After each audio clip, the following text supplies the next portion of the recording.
இல்லை, திரு விஜய் அவர்கள் அவர் சந்திக்கிற எல்லா கூட்டங்கள்லையும் சரி, அவருடைய கட்சி நிகழ்ச்சிகள் எல்லாத்துலேயுமே ஒரு விஷயத்த ரொம்ப பிரதானமாக சொல்லிக்கிட்டே இருக்காங்க. 2026 சட்டமன்ற தேர்தலுங்கிறது ரெண்டே ரெண்டு கட்சிக்கான போட்டி தான். ஒன்று திமுக, இன்னொன்று டிவிகே அப்படின்றாரு. அப்படின்னும்போது அவர் அதிமுகவை ரொம்ப குறைச்சி எடை போடுறாரோ, அல்லது அதிமுகவை துச்சமாக ஹேண்டில் பண்ணுறாரோங்கிற விமர்சனமும் இருக்குது. இந்த அடிப்படையில் அதிமுகவிலிருந்தே ஒரு முகம் தாவேகாவை நோக்கி நகர்வதை எப்படி பார்க்குறீங்க? இல்லை, அதிமுகவை துச்சமாக மதிக்கிறீங்களே, இதெல்லாம் நிறைய இடத்துல கேட்குறீங்க. அதை தான் நாங்கள் தெளிவாக திருப்பி திருப்பி சொல்லிட்டோம்.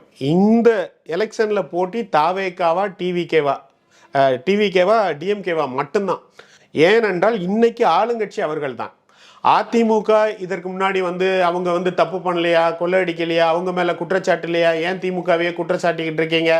இதற்கெல்லாம் ரிசல்ட் 4.5 வருஷத்துக்கு முன்னாடியே கொடுத்துட்டாங்க. மக்கள் ரிசல்ட் கொடுத்து அவங்க வீட்டுக்கு அனுப்பிட்டாங்க.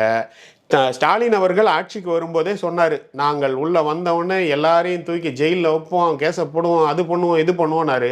எல்லா டிவிஎஸ்சி கேஸு, அறப்போர் இயக்கம் கொடுத்த கேஸு, நீதிமன்றத்தால் அவர்கள் மீது நடவடிக்கை எடுக்க சொன்ன கேஸ், எல்லா ஃபைலும் ஸ்டாலின் அவர்களுடைய டேபிளில் தான் தூங்கிக்கிட்டு இருக்கு.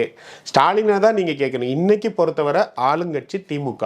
இன்னைக்கு மக்கள் மத்தியில் பொய் சொல்லி ஆட்சிக்கு வந்தது திமுக. மக்களை ஏமாற்றி ஆட்சிக்கு வந்தது திமுக. அதனால் அவர்கள் அகற்றப்பட வேண்டும். இன்னைக்கு ஆட்சியிலேயே இல்லாத, ஏற்கனவே மக்கள் தண்டனை கொடுத்த, ஏற்கனவே விசாரணை வலையில் எல்லா அமைச்சர்கள் பற்றியும் இருக்கிற ஃபைலை கையில் வச்சுட்டு இருக்க ஸ்டாலின், அவர்கிட்ட தான் போய் நீங்கள் அதிமுகவை பற்றி கேட்கணுமே தவிர, எங்களுக்கு ஒரே கோல் தான், கிளியோட கழுத்தை பார்த்துக்கிட்டு இருக்கோம். இன்னைக்கு எங்களுக்கு திமுகவை இந்த இடத்திலிருந்து அகற்றணும். இன்னைக்கு தமிழகத்தில் பிரதான போட்டி திமுகவா தாவேகாவா, இது மட்டும்தான். இதில் தாவேகா வெற்றி பெறும்.